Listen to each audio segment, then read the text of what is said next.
রাষ্ট্রনীতি কোনো ব্যক্তির আবেগ, তাৎক্ষণিক প্রতিক্রিয়া কিংবা ব্যক্তিগত বক্তব্যের ওপর পরিচালিত হতে পারে কি না, হুমায়ুন কবিরকে ঘিরে সাম্প্রতিক বিতর্কে সেই প্রশ্নই সামনে এসেছে। আন্তর্জাতিক অভিজ্ঞতা সম্পন্ন হুমায়ুন কবির বর্তমানে প্রতিমন্ত্রীর দায়িত্বে রয়েছেন। ফলে আন্তর্জাতিক সম্পর্ক, নিরাপত্তা কিংবা বৈদেশিক নীতি নিয়ে তাঁর বক্তব্য স্বাভাবিকভাবেই গুরুত্ব বহন করে।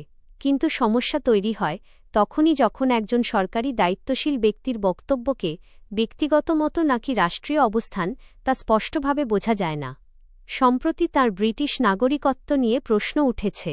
সাংবাদিকরা এ বিষয়ে জানতে চাইলে তিনি প্রশ্নটির সরাসরি উত্তর না দিয়ে কোন সংবাদপত্র বিষয়টি নিয়ে আগ্রহী তা জানতে চান।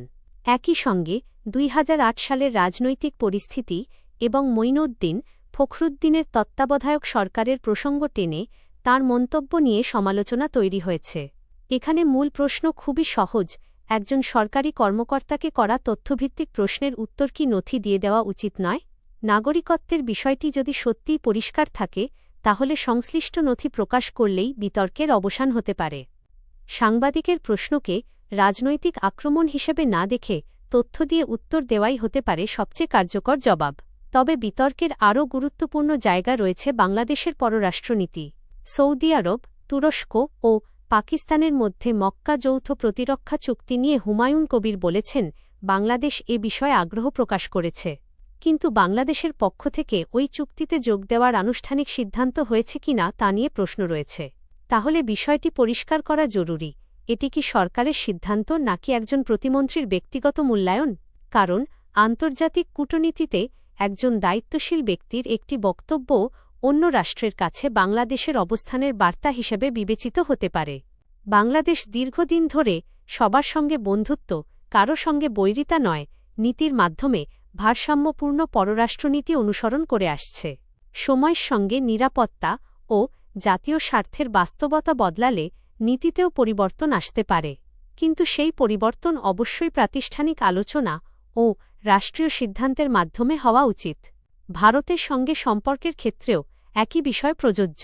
সৌদি আরব, তুরস্ক কিংবা পাকিস্তানের সঙ্গে বাংলাদেশের সম্পর্ক গভীর হতে পারে, আবার ভারতের সঙ্গেও সমতা, ন্যায্যতা ও পারস্পরিক স্বার্থের ভিত্তিতে সম্পর্ক বজায় রাখতে হবে। কোনো ব্যক্তির আবেগতাড়িত বক্তব্য যেন রাষ্ট্রীয় সম্পর্কের ওপর অপ্রয়োজনীয় চাপ তৈরি না করে সেটিও গুরুত্বপূর্ণ। দৃঢ় কূটনীতি মানেই কঠোর ভাষায় কথা বলা নয়, বরং কূটনীতির আসল শক্তি হল সঠিক সময়ে সঠিক সিদ্ধান্ত নেওয়া, জাতীয় স্বার্থ রক্ষা করা এবং বাস্তব অর্জন নিশ্চিত করা। তাই হুমায়ুন কবিরকে ঘিরে বিতর্কটি শুধু একজন প্রতিমন্ত্রীর বক্তব্যের বিষয় নয়, এর সঙ্গে জড়িয়ে আছে রাষ্ট্রীয় জবাবদিহি, সাংবাদিকদের প্রশ্ন করার অধিকার এবং বাংলাদেশের পররাষ্ট্রনীতি কতটা প্রাতিষ্ঠানিকভাবে পরিচালিত হচ্ছে। সেই বড় প্রশ্ন। সরকার যদি কোনো নতুন কৌশলগত বা প্রতিরক্ষা অংশীদারিত্বের কথা বিবেচনা করে, জনগণকে সেটি জানানো উচিত। আর কোনো বক্তব্য যদি ব্যক্তিগত মতামত হয়, সেটিও স্পষ্টভাবে বলা প্রয়োজন। কারণ শেষ পর্যন্ত পররাষ্ট্রনীতি কোনো ব্যক্তির নয়, এটি রাষ্ট্রের নীতি। আর রাষ্ট্রের নীতি পরিচালিত হওয়া উচিত আবেগ দিয়ে নয়, জাতীয় স্বার্থ, প্রাতিষ্ঠানিক সিদ্ধান্ত এবং দীর্ঘমেয়াদী কৌশলের ভিত্তিতে।